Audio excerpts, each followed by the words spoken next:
sini i hapangnya tetap naya sini okra Profesor যারা এই কমিউনিস্টদের সময়ে তো সরকারের টিকে থাকার জন্য তারা এইসব যারা টেররিস্ট সৃষ্টি করেছে এনএলএফটি এবং এটিটিএফ আপনারা সবাই জানেন তারা প্রবলেম ক্রিয়েটার আর আমরা হচ্ছি প্রবলেম সলিউশন করার পার্টি আমরা প্রবলেম সলিউশন করে তাদেরকে মূল স্রোতে ফিরিয়ে নিয়ে এসেছি তাদের জন্য 250 কোটি টাকা আমরা প্যাকেজ আমরা দিয়েছি বন্ধুগণ আমরা একের পর এক আমরা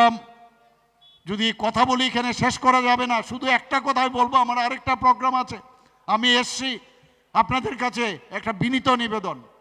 এই যে ভ্রষ্ট সরকার এখন যে চালাচ্ছে একটা মিথ্যাচার ব্যবহার করে এখন যেভাবে কথা বলছেন এক একবার এক এক রকম শব্দ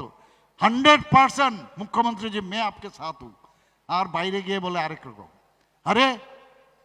आप ऐसा कैसे बोल रहे थे बोला नहीं पॉलिटिक्स में ऐसा ही बोलना पड़ता है आप बोलুন এটা কি পলিটিক্স কি বলবো মাথার মাথাই ঠিক নেই এখন কি করবে ওরা বুঝতেই পারেনি যে মাত্র 3 মাসের মধ্যে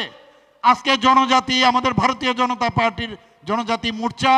এবং জনজাতি লিডাররা সবাই মিলে আমাদের সংগঠন হারিয়ে যাচ্ছিল সেই সংগঠনকে আমরা তরতাজা করেছি ভাবতেই পারিনি আমাদেরকে ব্ল্যাকমেলিং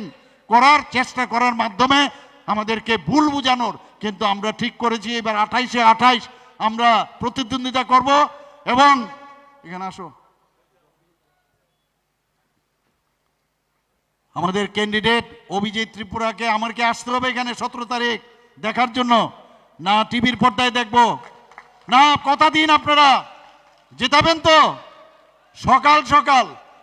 আর কেউ রাস্তার মধ্যে কেউ যদি আটকায় ধমকায় চমকায় খালি একটা ফোন খালি করবেন দেখবেন কিভাবে দৌড়ানি দেই আমি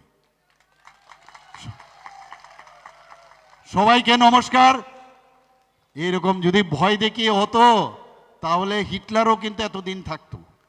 আর হিটলার যত লোক মেরেছে কমিউনিস্টদের স্টেলিন নাকি আরো এর থেকে বেশি লোককে মেরেছে কাজেই গায়ের জোর দিয়ে কেউ থাকতে পারবে না বন্ধুগণ মানুষের সাথে সম্পর্ক রাখতে হয় মানুষের মনের কথা শুনতে হয় মুখ্যমন্ত্রী বাঙালি মুখ্যমন্ত্রী ট্রাইবেল এই দিয়ে হয় না মুখ্যমন্ত্রী ট্রাইবেল তো এখানে হয়েছে কি করেছেন কি কাজ করেছেন কাজেই এই ধরনের যে একটা ডিভাইড অ্যান্ড পলিসির মতে জাতি বিদ্বেষ যে পার্টি তার পেছনে এখনো আমি বলছি যে আমাদের ট্রেন ডাবল ইঞ্জিনের সরকার এত স্পিডে চলছে দরজা খোলা আছে যারা যারা এখনো বিভ্রান্তির মধ্যে আছেন আমি মথা এবং কমিউনিস্ট এবং যারা কংগ্রেস করেন তাদেরকে বলবো এখনো দরজা খালি মানে খোলা আছে ট্রেনের মধ্যে উঠে পড়ুন আদারওয়াইজ আমাদের যে ডেস্টিনেশন 2047-এ বিকশিত ভারত সেখানে আমরা পৌঁছে যাব এই কথাগুলো বলে আমার এখানে আপনাদের উপস্থিতি এতক্ষণ ধরে আপনারা বসে আছেন এর জন্য ধন্যবাদ জানিয়ে আমার কথা বলা শেষ করছি নমস্কার।